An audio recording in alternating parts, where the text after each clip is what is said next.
But you need to understand, you don't run America no more. Everyone feed it. All y'all people is all the same. That's what y'all teach in your house. But black people don't teach that hate in our house. You need to understand that. Yeah, we don't teach hate in our house. Y'all teach hate in y'all house. Y'all narcissists. But you ain't gonna play that shit with me, yes. Because I'm not a slave. I never came from Africa. I'm an indigenous person to this country. You shut up. Let me tell you instead of what your mama taught you. Let me tell you the truth. I'm the queen in this motherfucker. You understand me?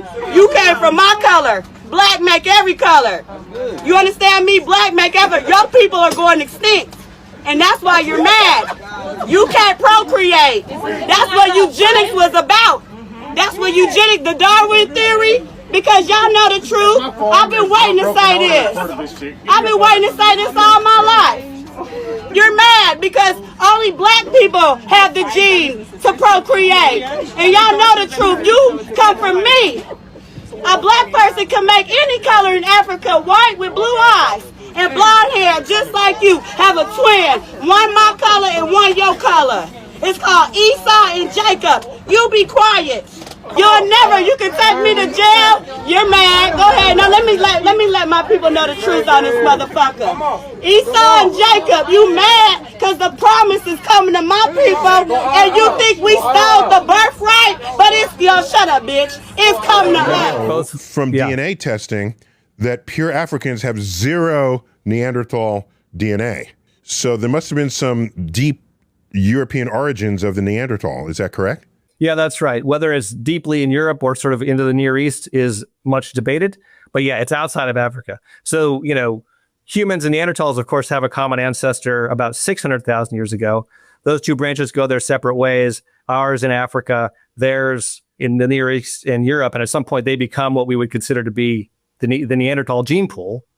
And when our branch comes back in and intersects them again, we have these matings and this admixture. And so we are fertile with each other because we have the same common ancestor, even though we're many and it's such years a recent one down from the line.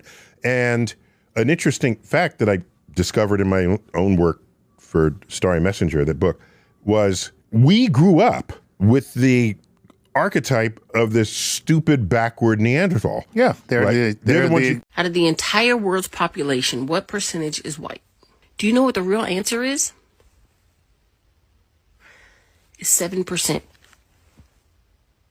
7%. That means they don't even have the numbers to keep up white supremacy. What that means is either we're letting them keep it up or we're actively helping them keep it up because they don't have the manpower to do it by themselves.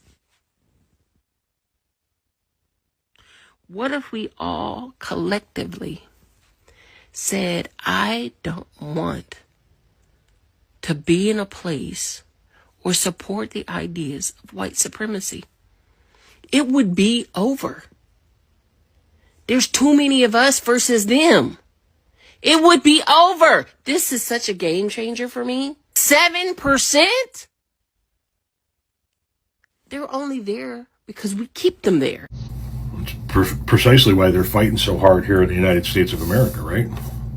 This guy brings up an excellent point, and he says, I think it's funny the whole worried about being a white minority when you consider the fact that globally we only make up 8% of the population, which means that white supremacists better hope that the remaining population doesn't, turn on us or whatever it is he said. It got cut out of there, but he's right. People are worried about becoming a minority in the United States of America. People on the conservative side are worried about becoming an ethnic minority in the United States of America as white people. When outside of the United States of America, a majority of the countries are not white, are not majority white. Not everywhere is like Russia where it's a majority white.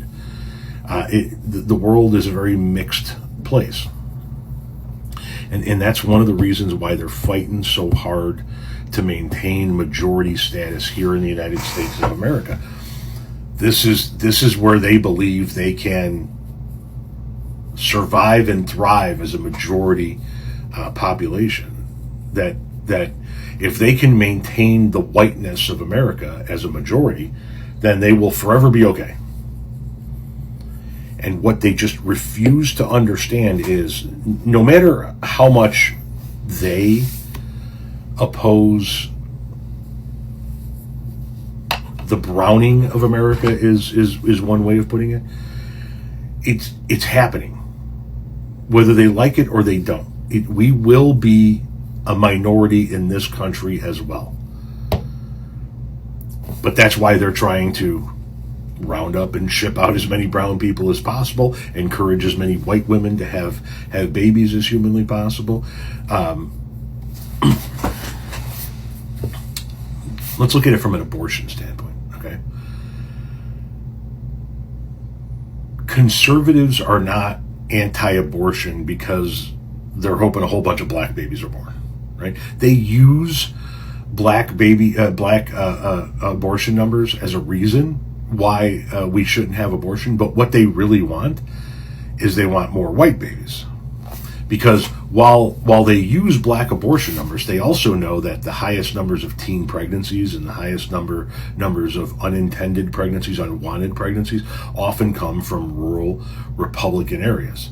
And if they could just make sure that none of those little white girls can get abortions when they get knocked up at 16 or 17 or 18 or even in their 20s, that we can keep cranking out more white babies and we can make sure that we maintain a majority white status in this country. They're not anti-abortion because they're hoping that a whole bunch of black kids in the inner city are born this year. They're anti-abortion because they see their majority status slipping away. And they are fighting like cats and dogs. They're fighting tooth and nail. Cats and dogs was the wrong analogy there. They're fighting tooth and nail to make sure that we have as many white babies as humanly possible. And ultimately, it's going to fail. Because we are going to be a minority in our own country, whether they like it or not. And then they might see how they treated other people was wrong.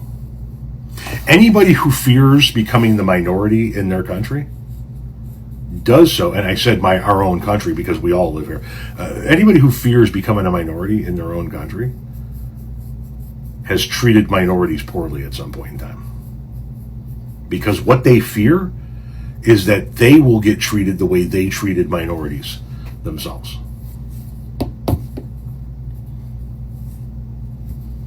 That's my take on it. People are. And then look up how old Europeans are. Let's do that. This is Google. It's not, Google wasn't made by a black person, so no one can say shit to us. So Africans are around 7 million years old. how old are Europeans? We're 7 million years old. All right? Happy birthday, African. I don't know what day it was on, but how old are Europeans? The genetic lineage of Europe mysteriously transformed about 4,500 years ago. Are you fucking kidding me? Okay, hold on. You're 4,500 years old. Wait, how old? And we 7 million. Well, African civilization was 3150 BC. I think this is a more complicated question. So the oldest civilization is from Southern Africa, the San people from Southern Africa. The San people that look Asian, yes. The San people, that's where everybody's traced from. You can see the documentary, The Journey of Man, where this white guy, who's a geneticist, proved that. The Journey of Man, it's on YouTube. They even have a book. This white dude went out, so you guys will believe it. Blonde-haired white guy wanted to find out the origin of everyone, and they trace it back to those San people who are from South Africa, who have Asiatic faces. That is where Asian people have their faces from. The Asian look is African. It is not from China. It's from Africa. There are African tribes that have Asiatic faces. That's where the shit comes from. People come from Africa. Why are we surprised? There are albino Africans. You know what that's all I'm saying. So. Right. I think I was actually wrong. I think the whole 4.5 million, because I don't think humans were around millions of years ago. Well, we're a couple 100,000 years. We're oldest people. We're the oldest people. But every scientist has been in agreement that Africans were the original humans. Even though they're mad, they go, damn it. Every time they go to Africa, they dig up another bone. Fuck! Right. Fuck! You go to South Africa, white people are calling themselves Africans and they don't even look it.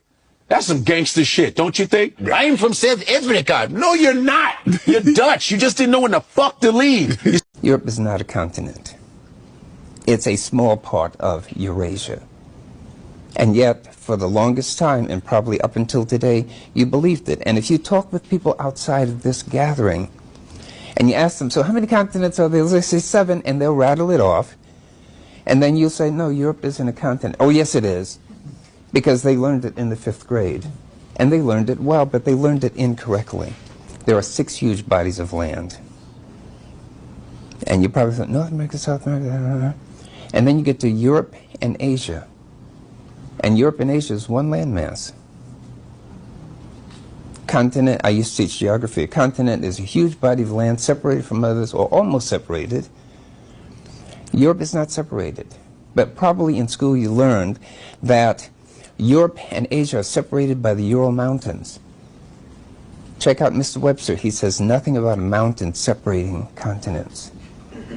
But we have come to believe that Europe is a continent because Europeans told us it was a continent.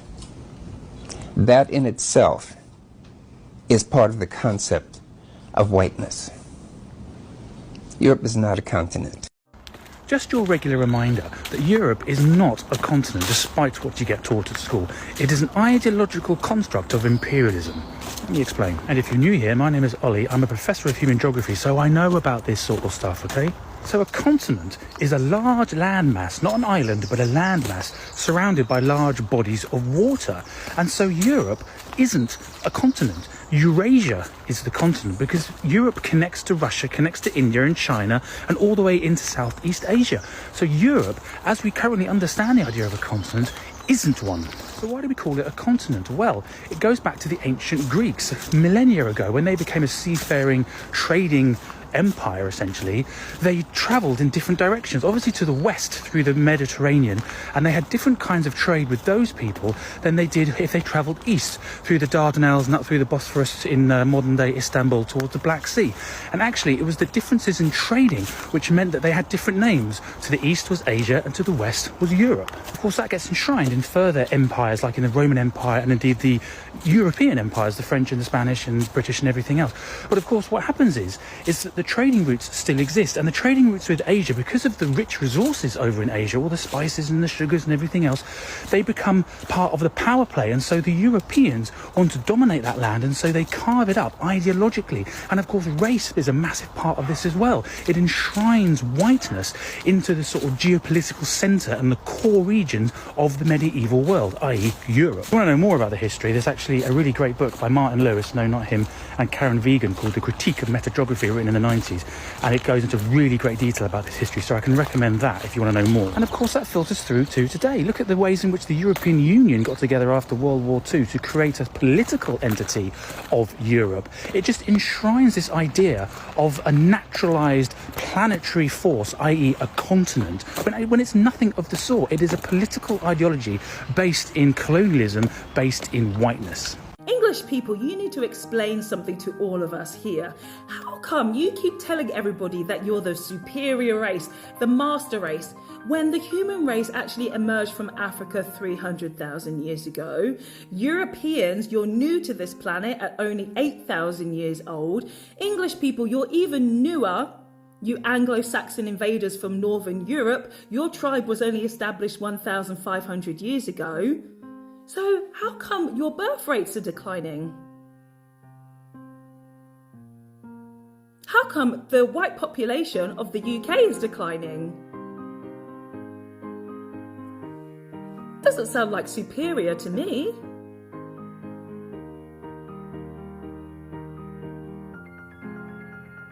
You ever wonder why less than 15% of the world's population feels the need to control 100% of the narrative? Because when you're a genetic outlier, born from a recessive mutation, with a ticking clock on your DNA, you have to lie to survive. Let's get into it. Modern Europeans carry between 2 to 4% Neanderthal DNA. That's not a conspiracy theory. That's confirmed by peer-reviewed journals like Nature, Science Advances, and Cell. The Neanderthals were not some mystical master race. They were cold-adapted hominins who lived in caves, scavenged for food, and operated in small, isolated groups. They weren't the future. They were a failed branch of the human tree. And those Neanderthal traits still show up in their descendants. Lower sociability, higher aggression, light skin and light eyes, red or straight hair, high pain tolerance, shorter limb ratios, and a disconnection from nature's rhythms. They weren't creators. They weren't builders.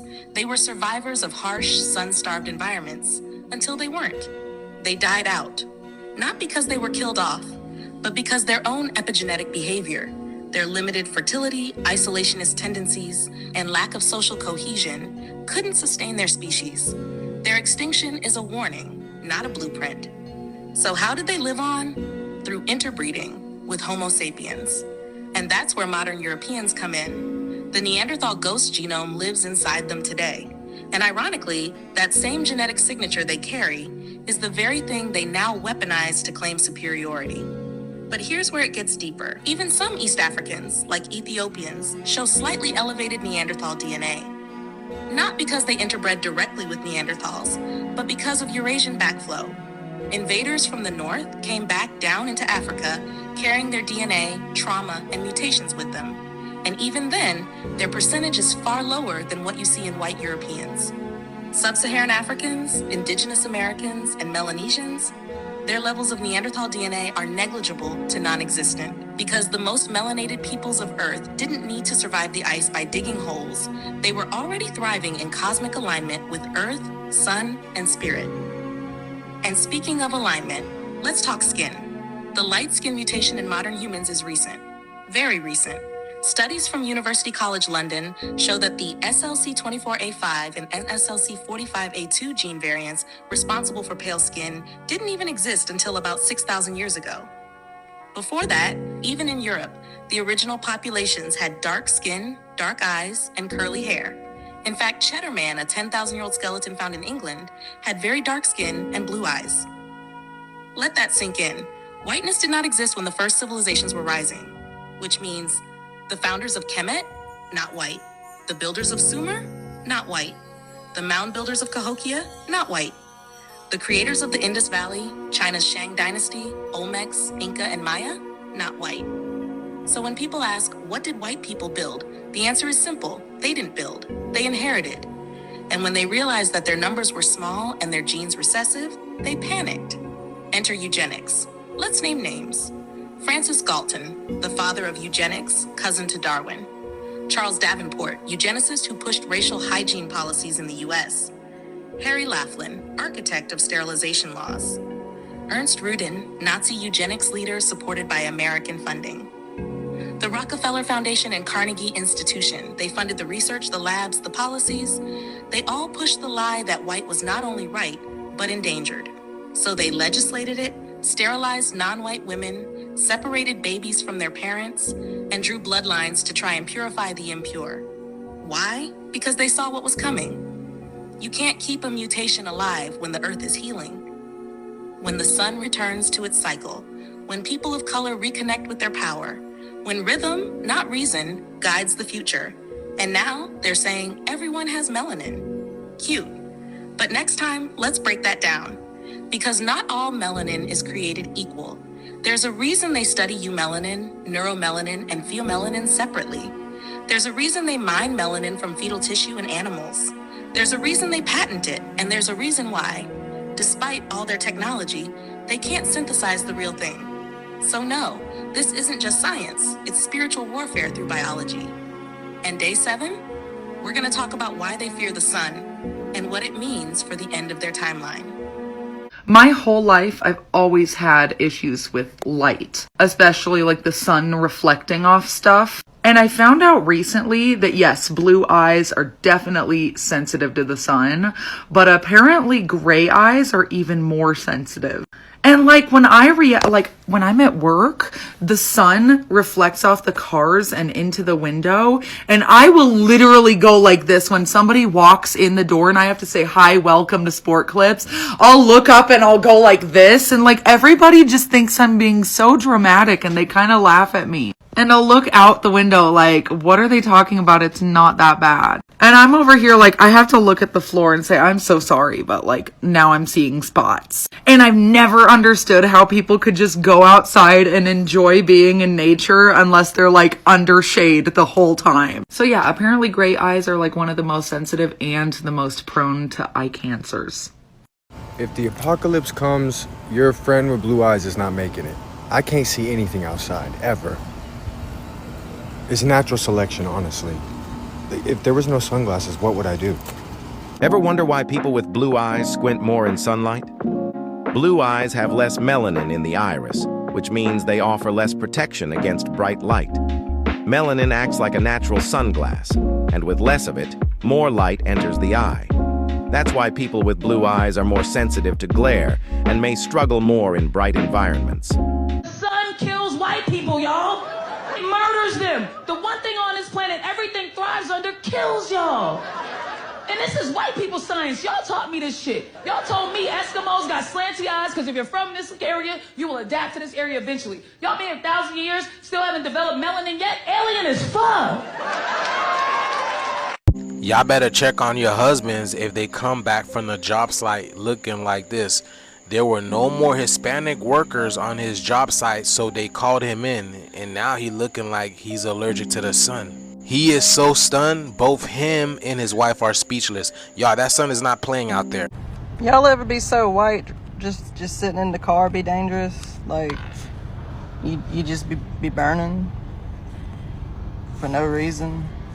The sun hurts our skin. Why are we like this? This genetic trait emerged thousands of years ago, mostly among populations in Northern Europe. But why there? The answer lies in geography and evolution. Lighter skin and hair were advantageous in regions with less sunlight, aiding vitamin D synthesis from limited UV exposure. This adaptation was crucial for survival and reproductive success in darker, colder climates.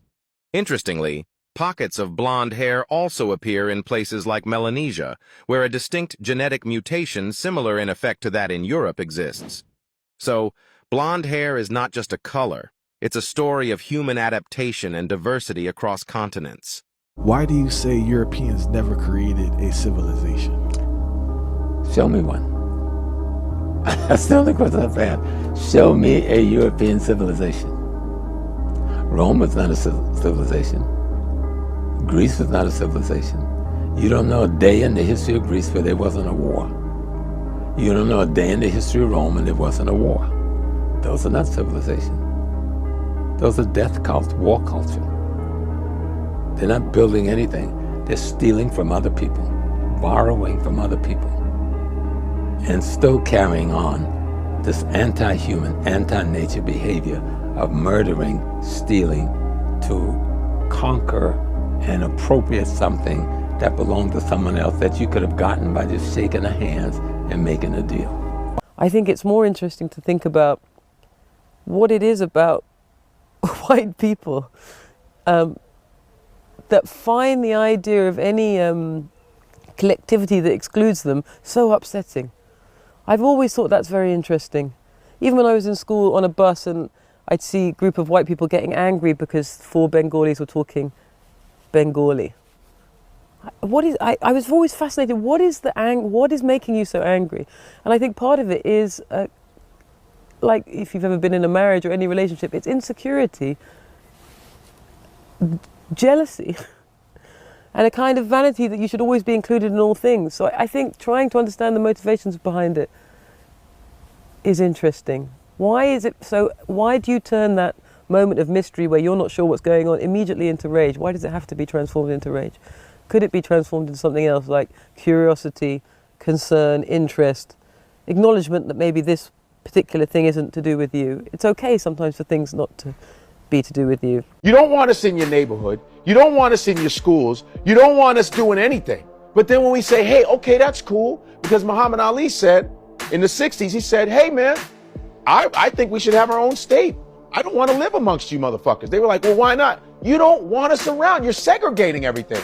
And then as soon as we want to go, white people start panicking. White people panic.